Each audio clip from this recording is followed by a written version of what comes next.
Hello বন্ধুগণ, সুপ্রভাত। এখন ঘড়ির কাঁটায় কটা বাজে জানো? 3:35। আর আমরা কোথায় যাচ্ছি এই ভোরবেলায়? বলবো দাঁড়াও। আমরা যাচ্ছি মায়াপুর। তারপরে আমরা ট্রেন চড়ে চলে এলাম শিয়ালদা স্টেশনে। 5:33 বাজে। নর্থের লাইনেই দাঁড়িয়েছিলাম কৃষ্ণনগর লোকাল ধরার জন্য। এখনও তো ট্রেনটা দেয়নি, তাই দাঁড়িয়েই ছিলাম।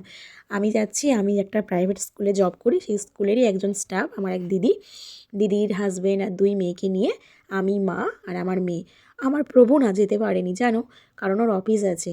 দেখো, কৃষ্ণনগর লোকালে আমরা উঠে পড়েছি। ট্রেনের মধ্যে একটু ভিডিও করে নিলাম। ট্রেনের মধ্যে আমরা খেয়েছিলাম, তোমার চিড়ে ভাজা খেয়েছিলাম, বিস্কিট খেয়েছিলাম। তো এগুলো টুকটাক খাওয়া দাওয়া করলাম। তারপরে দেখো আমরা কৃষ্ণনগরে পৌঁছে এলাম। তারপরে ওখান থেকে আমরা টুকটুকি ধরে নিলাম। বাঁদিকে সর্ষের ক্ষেতটাকে একবার দেখতে পাচ্ছ? সুন্দর, একেবারে হলুদ হয়ে আছে, পুরো সোনার মতন লাগছে। অনেকের না ধান ক্ষেত ভালো লাগে।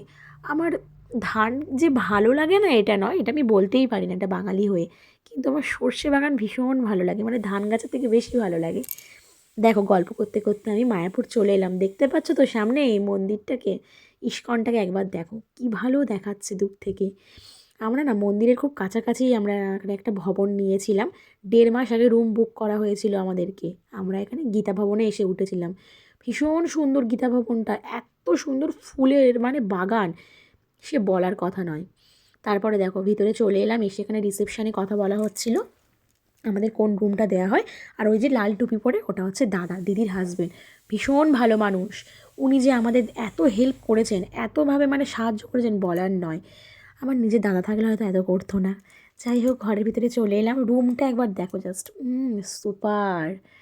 দেখো এখানে প্রভুর ছবি। তারপরে মা এখানে জিনিসপত্রগুলো বের করছিল ব্যাগ থেকে, মেয়েকে একটু স্নান করাতে হবে। এখানে একটা আলমারি দিয়েছিল আমাদেরকে, সেখানে 4টে ব্ল্যাঙ্কেট রাখা ছিল। এটা হচ্ছে পিছনের একটা গেট। এখানে জামা কাপড় শুকোর দেওয়ার জন্য জায়গাটা। বাচ্চারা এখানে খেলছিল, কিন্তু ওই টাইমে ওরা ছিল না এখানে। তারপরে স্নান টান করে একটু রেস্ট নিয়ে চলে এলাম গীতা ভবনে। আমরা যেখানে ছিলাম ওখানেই খাওয়া দাওয়া করেছিলাম। আর হচ্ছে কুপন কাটা হয়ে গিয়েছিল। তারপরে এখানে আমার মা আর দিদির মা মানে মাসিমা এখানে কিছু একটা গল্প করছিলেন ওনারা। তো আমি পাশে বসে খাচ্ছিলাম। তারপরে রেস্ট নিয়ে বেরিয়ে পড়লাম নবদ্বীপ যাওয়ার জন্য। এই টুপি পরে লোকটাকে দেখতে পাচ্ছ? ইনি কিন্তু টুপি পরে আমাদেরকে ভালোই টুপি পরিয়েছিলেন। 50 টাকা মাথা পিছু নেওয়ার জায়গায় 70 টাকা করে নিয়েছিল। দেখো, আমরা নবদ্বীপ যাওয়ার জন্য তো বেরিয়েই পড়লাম। আর লাল চুড়িদার পরে উনি হচ্ছে দিদির বোন ছোটদি। আর পাশে ওটা, হ্যাঁ, দিদির হাজব্যান্ড, ওটা ছোটদির হাজব্যান্ড ছোটদা। আর ওই যে কালো রঙের চাদর গায়ে দিয়ে, ওটা দিদির মেজদি। আর আমার মা আর মাসিমা আর মেয়ে, এই কজন মিলে আমরা নবদ্বীপ যাওয়ার জন্য বেরিয়ে পড়লাম। জানো, আমার না লঞ্চে আমার উঠতে ভারী ভালো লাগে। লঞ্চের উপর থেকে জলটাকে এত সুন্দর লাগে না, বলে বোঝাতে পারবো না। আমি সাঁতার জানি না, তবুও আমার ভালো লাগে কেন জানি না। ছোটো থেকে মা শেখায়নি সাঁতার, ঠান্ডা লাগার ধাত ছিল তাই আর কি। আমরা লঞ্চে চড়তে চড়তে নবদ্বীপ যাওয়ার জন্য বেরিয়েই পড়লাম।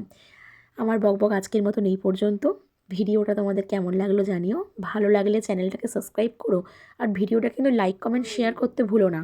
দেখা হচ্ছে নেক্সট ভিডিওতে। আজ তাহলে আসি, দেখা হচ্ছে কাল।